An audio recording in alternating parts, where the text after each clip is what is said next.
Guys, welcome to Mahida Vibes and welcome MV Squad, Mahida Vibes Squad. Guru Ramaswamy Iyengar Gopinath alias GR Gopinath 13 November 1951న పుట్టిన ఈ వ్యక్తి భారతదేశపు చరిత్రనే మార్చేసిన ఒక గొప్ప ఎంటర్‌ప్రెన్యూర్ అనే చెప్పాలి. ఒకప్పుడు ఇండియన్ ఆర్మీకి కెప్టెన్గా పనిచేసి ఆ తర్వాత ఎయిర్ డెక్కన్ని స్టార్ట్ చేసి ఆ తర్వాత భారతదేశపు చరిత్రలో తనకంటూ ఒక గొప్ప స్థానాన్ని సంపాదించుకున్న వ్యక్తి. ఈయన ఒక పుస్తక రచయిత, ఈయన ఒక పొలిటీషియన్. ఈయన గురించి చెప్పాలంటే ఇంకా చాలా విషయాలే ఉన్నాయి. సో అలాంటి ఈ గురు రామస్వామి అయ్యంగర్ గోపీనాథ్ గారి గురించి మనం ఇప్పుడు ఈ వీడియోలో పూర్తిగా తెలుసుకోవడానికి ప్రయత్నిద్దాం. గోపీనాథ్ గారు 13 నవంబర్ 1951లో కోయంబత్తూరులోని ఓందిపుదూర్ అనే ఒక ప్రాంతంలో అయితే జన్మించారు. ఆ తర్వాత ఆయన కోయంబత్తూర్ డిస్ట్రిక్ట్లోని ఒక చిన్న విలేజ్కి అయితే వెళ్ళిపోయారు. అక్కడే ఆయన పెరిగి పెద్దవడం జరిగింది. ఆయన తండ్రికి 8 మంది పిల్లలు, అందులో రెండో వ్యక్తి గోపీనాథ్ గారు. గోపీనాథ్ గారి తండ్రి ఒక స్కూల్ టీచర్ అండ్ అంతేకాకుండా ఆయన కూడా ఒక కన్నడ నవలిస్ట్. గోపీనాథ్ గారి తండ్రి గారు చాలా స్ట్రిక్ట్గా ఉండేవారు. సో అందువల్లనే చిన్నప్పటి నుంచి గోపీనాథ్ గారికి చాలా స్ట్రిక్ట్ లైఫ్ అనేది అలవాటైపోయింది. గోపీనాథ్ గారు స్కూల్లో చేరింది చాలా లేటుగా చేరారు. సో అందుకని ఆయన డైరెక్ట్గా 5th క్లాస్లోనే జాయిన్ అవ్వడం జరిగింది. 1962లో గోపీనాథ్ గారు సైనిక్ స్కూల్ బీజాపూర్లో అడ్మిషన్ టెస్ట్ని క్లియర్ చేసి అందులో జాయిన్ అయ్యారు. నిజానికి చెప్పాలంటే గోపీనాథ్ గారు ఎన్డీఏ ఎంట్రన్స్ ఎగ్జామ్స్కి ప్రిపేర్ అయ్యి వాటిని క్లియర్ చేయడానికి ఈ సైనిక్ స్కూల్ ఎంతగానో ఉపయోగపడిందనే చెప్పాలి. ఆ తర్వాత 3 ఏళ్ల పాటు అత్యంత కఠినమైన ట్రైనింగ్ని తీసుకున్న తర్వాత గోపీనాథ్ గారు ఎన్డీఏ నేషనల్ డిఫెన్స్ అకాడమీలో తన యొక్క ఎడ్యుకేషన్ని కంప్లీట్ చేసుకున్నారు. ఆ తర్వాత గ్రాడ్యుయేషన్ చేయడం కోసం గోపీనాథ్ గారు ఇండియన్ మిలిటరీ అకాడమీలో కూడా చేరడం జరిగింది. ఆ తర్వాత ఎడ్యుకేషన్ మొత్తం కంప్లీట్ అయిపోయాక గోపీనాథ్ గారు ఇండియన్ ఆర్మీలో చేరారు అండ్ చాలా తక్కువ సమయంలోనే ఆయన కెప్టెన్గా కూడా మారారు. అయితే అలాగా 8 సంవత్సరాల పాటు ఆయన ఆర్మీలో పనిచేయడం జరిగింది. అయితే ఆ 8 సంవత్సరాల ఆర్మీ డ్యూటీలోనే ఆయన 1971లో బంగ్లాదేశ్ లిబరేషన్ వార్లో కూడా పార్టిసిపేట్ చేయడం జరిగింది. ఆ టైంలో ఆయన బంగ్లాదేశ్లో కూడా ఉండడం జరిగింది. ఆయన తన జీవితంలో 2 పుస్తకాలు రాశారు. ఒక పుస్తకం పేరు simply fly a Deccan odyssey. దీన్ని 2010లో అయితే రిలీజ్ చేయడం జరిగింది. ఆ తర్వాత 2017లో you cannot miss the flight essays on emerging India అనే ఒక పుస్తకాన్ని కూడా రాశారు ఆయన. అయితే ఈ simply fly a Deccan odyssey అనే పుస్తకంలో ఆయన బంగ్లాదేశ్లో ఉన్నప్పుడు ఎటువంటి పరిస్థితులను ఎదుర్కొన్నారు అనే విషయాల గురించి చాలా క్లియర్గా అయితే మెన్షన్ చేయడం అయితే జరిగింది. అయితే 8 ఏళ్ల పాటు ఆర్మీలో గడిపిన తర్వాత ఎందుకనో ఆయనకి ఆ ఆర్మీ లైఫ్ అనేది అంతగా నచ్చలేదు. సో అందుకనే ఆయన 28 ఏళ్ల వయసులో ఇండియన్ ఆర్మీ నుంచి రిటైర్మెంట్ అయితే తీసేసుకున్నారు. రిటైర్మెంట్ తీసుకున్న తర్వాత ఆయన మళ్ళీ తన యొక్క ఓన్ ప్లేస్కి వచ్చి అక్కడ ఒక ఎకలాజికల్లీ సస్టైనబుల్ సెరికల్చర్ ఫార్మ్ అయితే ఏర్పాటు చేయడం జరిగింది. ఈ సెరికల్చర్ ఫార్మ్ అనేది ఆయనకు చాలా మంచి పేరు తీసుకొచ్చింది. సెరికల్చర్ అంటే మీకు ఒకవేళ అవగాహన లేకపోయినట్టయితే దాని గురించి కొంచెం చెప్తాను వినండి. సెరికల్చర్ని సిల్క్ ఫార్మింగ్ అని కూడా పిలుస్తూ ఉంటారు. ఈ సెరికల్చర్లో భాగంగా సిల్క్ వామ్స్ని ఉపయోగించి సిల్క్ని ప్రొడ్యూస్ చేస్తూ ఉంటారు. అయితే ఈ సిల్క్ వామ్స్లో చాలా రకాల సిల్క్ వామ్స్ అయితే ఉన్నప్పటికీ కూడా బాంబిక్స్ మోరీ అనే ఒక సిల్క్ వామ్ అయితే ఎక్కువగా ఉపయోగిస్తూ ఉంటారు అండ్ దాని మీద ఎక్కువగా స్టడీస్ కూడా చేస్తూ ఉంటారు. ఈ బాంబిక్స్ మోరీ అనేది డొమెస్టిక్ సిల్క్ మోత్ యొక్క క్యాటర్పిల్లర్. అయితే ఈ సిల్క్ అనేది ఈ సెరికల్చర్ ద్వారా ఫస్ట్ టైం ప్రొడ్యూస్ అయింది అయితే చైనాలో, అది కూడా నియోలిథిక్ పీరియడ్ టైంలో. ఆ తర్వాత ఇది ఎన్నో దేశాలకైతే విస్తరించింది. India, China, Brazil, France, Italy, Japan, Korea, Russia ఇలాగ ఎన్నో దేశాలకైతే విస్తరించింది. సో ప్రస్తుతానికైతే ప్రపంచవ్యాప్తంగా ఈ సెరికల్చర్ని ఉపయోగించి సిల్క్ను ప్రొడ్యూస్ చేస్తున్న దేశాలలో చైనా ఫస్ట్ పొజిషన్లో ఉండగా ఇండియా సెకండ్ పొజిషన్లో ఉంది. మొత్తం ప్రపంచవ్యాప్తంగా జరుగుతున్న సెరికల్చర్లో 60% ప్రొడక్షన్ కేవలం ఇండియా మరియు చైనా నుంచే వెళ్తుందంట. సో దాన్ని బట్టి మీరు అర్థం చేసుకోవచ్చు ఈ 2 దేశాలు ఎంత డామినేషన్ చూపిస్తున్నాయో. అయితే ఎప్పుడైతే ఇటువంటి ఒక ఫామ్ని ఆయన స్టార్ట్ చేశారో ఈ ఫామ్లో కూడా ఆయన చాలా అద్భుతమైన కొత్త విధానాలను తీసుకొచ్చారు. అండ్ ఆయన తీసుకొచ్చిన ఆ ఇన్నోవేటివ్ మెథడ్స్కి గాను ఆయనకు 1996లో రోలెక్స్ లారెట్ అవార్డు కూడా వచ్చింది. అండ్ ఆ తర్వాత ఆయన మాల్లాడ్ మొబైల్స్ అనే ఒక సంస్థను స్టార్ట్ చేశారు. ఆ తర్వాత అది ఎన్ఫీల్డ్తో డీలర్షిప్ను కుదుర్చుకుంది.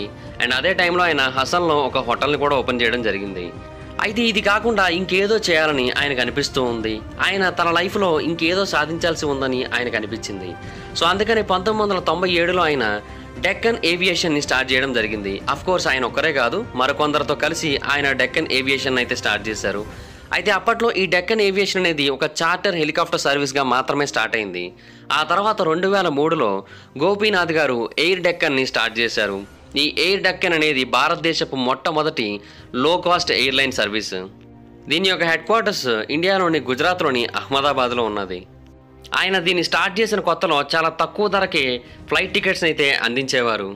కొన్ని ప్రాంతాలకైతే ఆయన కేవలం ₹1 ఫ్లైట్ టికెట్ని ఇచ్చి ఎంతోమంది సామాన్యులు ఫ్లైట్ ఎక్కేలా చేశారు ఆయన.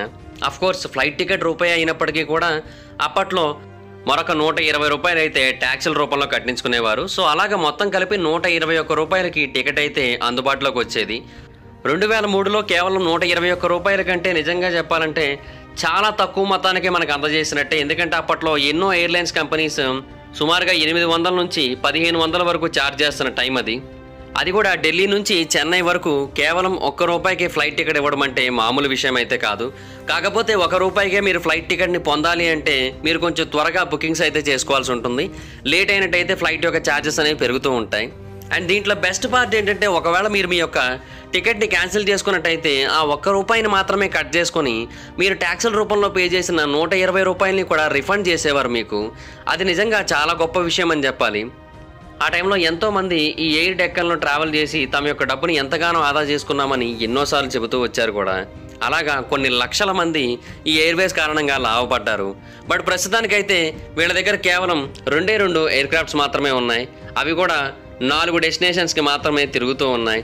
అహ్మదాబాద్, భావ్నగర్, డియు, ముండ్రా ఈ 4 ఎయిర్పోర్ట్లకి మాత్రమే ప్రస్తుతం ఎయిర్ డెక్కన్ సర్వీసెస్ అనేవి తిరుగుతూ ఉన్నాయి. అండ్ వీటి యొక్క కెపాసిటీ 19 సీట్లు.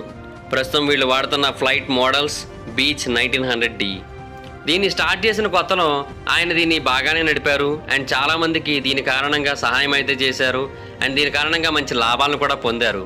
కానీ ఆ తర్వాత ఏమైందంటే మార్కెట్లోకి స్పైస్ జెట్, కింగ్ ఫిషర్ లాంటి పెద్ద పెద్ద సంస్థలు ఎంటర్ అయ్యాయి. సో వాటి నుంచి వచ్చే పోటీని తట్టుకోలేకపోవడం వల్ల అయితేనేమి, ఎయిర్ డెక్కన్ కారణంగా పెద్దగా లాభాలు రాకపోవడం వలన అయితేనేమి ఆయన ఎయిర్ డెక్కన్లో మెజారిటీ ఆఫ్ ద పర్సంటేజ్ని కింగ్ ఫిషర్కి 2007లో అమ్మేయడం జరిగింది. ఆ తర్వాత ఆయన డెక్కన్ కార్గోని అయితే స్టార్ట్ చేశారు. దాని పేరు డెక్కన్ 360. ఇది కార్గో మరియు ఎక్స్ప్రెస్ లాజిస్టిక్స్ కంపెనీ. దీని యొక్క మెయిన్ బ్రాంచ్ మనకి బెంగళూరులో కనిపిస్తూ ఉంటుంది. దీని యొక్క ఆపరేషన్స్ నవంబర్ 2008 మొదలయ్యాయి. వీళ్ళు మొదట 3 ఎయిర్బస్ A310 కార్గో ప్లేన్స్ని తీసుకున్నారు. అలాగే 5 ATR కార్గో ఎయిర్ క్రాఫ్ట్స్ని కూడా తీసుకున్నారు. కాకపోతే ఏంటంటే ఎయిర్ బస్సెస్కి మెయింటెనెన్స్ ఇష్యూస్ అనేవి ఎక్కువగా వచ్చేవి. సో అందువల్ల చాలా తక్కువ టైంలోనే వాటిని మళ్ళీ నేలకే పరిమితం చేసేయాల్సి వచ్చింది. ఆ తర్వాత డెక్కన్ 360 వాళ్ళు తమ యొక్క మిగతా ప్లేన్స్ని కూడా లెసర్ వాళ్ళకి మే 2011 అయితే హ్యాండ్ ఓవర్ చేసేశారు. ఆ తర్వాత అదే నెలలో వాళ్ళ యొక్క ఆపరేషన్స్ని కంప్లీట్గా ఆపేశారు. కానీ నిజానికైతే ఆపరేషన్స్ చేస్తున్న టైంలో ఈ డెక్కన్ 360 అనేది Hong Kong, India, United Arab Emirates ఈ 3 ప్రాంతాలకి కూడా తమ యొక్క సర్వీసెస్ని అయితే అందించింది. డిసెంబర్ 2012 నాటికి వీళ్ళ దగ్గర 2 ఎయిర్ క్రాఫ్ట్స్ అయితే ఉన్నాయి. వాటి పేర్లు ATR 72-202F. ప్రస్తుతానికి వాటితోనే నడుపుతున్నారు. సో యాక్చువల్గా మే 2011 ఎయిర్ బస్సెస్ని రిటర్న్ ఇచ్చేయడానికి ముందు దీనికి డెక్కన్ 360 అనే పేరున్నప్పటికీ కూడా ఎప్పుడైతే వాటిని రిటర్న్ ఇచ్చేసారో దీనికి Deccan cargo and express logistics private limited అనే ఒక పేరునైతే పెట్టారు. ఆ తర్వాత మిగతా వాటితో నడపడం మొదలుపెట్టారు. 2005లో ఆయనకి కర్ణాటక ప్రభుత్వం నుంచి రాజ్యోత్సవ అవార్డు అయితే లభించింది. అలాగే 2006లో ఆయనకి ఫ్రెంచ్ గవర్నమెంట్ నుంచి ఒక మంచి సివిలియన్ అవార్డు కూడా అందింది. ఆ అవార్డు పేరు Chevalier de la Legion d' Honneur. అలాగే కేజీ ఫౌండేషన్ నుంచి personality of the decade award కూడా అందింది ఆయనకి. అలాగే sir M Visvesvaraya memorial award కూడా ఆయనకి federation of Karnataka chambers of commerce and industry అనే ఒక ఇండస్ట్రీ వాళ్ళ నుంచి అయితే అందింది. కింగ్ ఫిషర్ మరియు ఎయిర్ డెక్కన్ ఈ 2 మెర్జ్ అయిపోయిన తర్వాత దీంట్లో చార్టర్ సర్వీసెస్ డివిజన్ అనేది ఒకటి ఉంది కదా, దానికి వేరే పేరైతే పెట్టారు. అదే డెక్కన్ చార్టర్స్ లిమిటెడ్. ఈ డెక్కన్ చార్టర్స్ లిమిటెడ్ అనేది కింగ్ ఫిషర్తో సంబంధం లేకుండా వేరేగా ఉంటుంది. అండ్ ఇది DGCA నుంచి 10 October 2008 non scheduled air operator పర్మిట్ని కూడా పొందడం జరిగింది. ఆ తర్వాత ఏప్రిల్ 2017 డెక్కన్ చార్టర్స్ ఉదాన్ స్కీమ్లో భాగంగా 34 రీజనల్ ఇండియన్ రూట్స్ని అయితే బిడ్ వేసి గెలుచుకోవడం జరిగింది. ఆ తర్వాత ఎయిర్ డెక్కన్ అనే ఒక బ్రాండ్ నేమ్ కిందే ఆ రూట్స్లోని కొన్ని రూట్స్లో ఫ్లైట్స్ని అయితే నడపడం మొదలుపెట్టింది. సో మెల్లిమెల్లిగా తమ యొక్క రూట్ ప్లాన్స్ని ఢిల్లీ, ముంబై, కోల్కతా, షిల్లాంగ్ ఇటువంటి ప్రాంతాలన్నిటికీ కూడా విస్తరించాలని ప్రస్తుతానికైతే డెక్కన్ చార్టర్స్ వాళ్ళు ఆలోచిస్తున్నారు. అండ్ ఇంకోటి ఏంటంటే వాళ్ళ దగ్గర ఉన్న 19 సీటర్ బీచ్ క్రాఫ్ట్ 1900D అనేది టర్బోప్రాప్ ఎయిర్ క్రాఫ్ట్. ఇది చాలా తక్కువ ఎత్తుల్లో మాత్రమే ఎగురుతుంది అండ్ షార్ట్ డిస్టెన్సెస్ ట్రావెలింగ్కి మాత్రమే సహాయపడుతుంది. సో అందుకని వాటిని ఉపయోగించి షార్ట్ డిస్టెన్స్లోకి ఎక్కువ మంది ప్యాసింజర్స్ని తిప్పాలని వాళ్ళైతే ప్లాన్ చేస్తున్నారు. సో చూడాలి మరి డెక్కన్ చార్టర్స్ అనేది ఎంతవరకు సక్సెస్ అవుతుంది అనేది. కానీ నిజానికి చెప్పాలంటే ఒకప్పుడు ఆయన ఒక విప్లవాన్ని తీసుకొచ్చారని చెప్పాలి. సో ఆయన తీసుకొచ్చిన విప్లవం కారణంగానే ఆ తర్వాత ఫ్లైట్ టికెట్స్ని కూడా తక్కువ ఛార్జెస్కి ఇవ్వడం అయితే మొదలుపెట్టారు. ఈవెన్ ఇప్పటికీ కూడా కొన్ని సంస్థల వాళ్ళు ఇయర్లో కొన్ని పర్టికులర్ రోజుల్లో టికెట్ని కేవలం 500 రూపాయలకి మాత్రమే పెడుతూ ఉంటారు. అది కూడా సౌత్ ఇండియా నుంచి నార్త్ ఇండియా వరకు మనం ట్రావెల్ చేయొచ్చు ఆ 500 రూపీస్ టికెట్తోని. అలాగే ఇంకొన్ని కంపెనీలు వాళ్ళు చాలా తక్కువ రేట్లకి మనకి టికెట్స్ని కూడా అందిస్తూ ఉన్నారంటే దానికి అందరికీ కారణం ఒకప్పుడు ఈయన తీసుకొచ్చిన విప్లవం, అలాగే ఇండియన్ గవర్నమెంట్ ప్రవేశపెట్టిన ఉడాన్ స్కీమ్ కూడా. సో సామాన్యులకు కూడా విమానం అనేది అందుబాటులో ఉండాలి అనే ఒక ఆయన ఆలోచన ఈరోజు ఆయన ఒక సక్సెస్ కారణమైంది. అండ్ ఆయన అంతగా సక్సెస్ అయ్యాడంటే దానికి అత్యంత ముఖ్యమైన కారణం ఆయన భార్యే. ఆయన భార్య యొక్క బన్స్ బిజినెస్ కారణంగానే ఆమెకి చాలా వరకు లాభాలు వచ్చాయి. అండ్ ఆ లాభాలతోనే ఆయన తన యొక్క బిజినెస్ని మరింత పెంచుకున్నారు. అండ్ ఆయన కూడా చాలా బాగా సక్సెస్ అయితే అయ్యారు.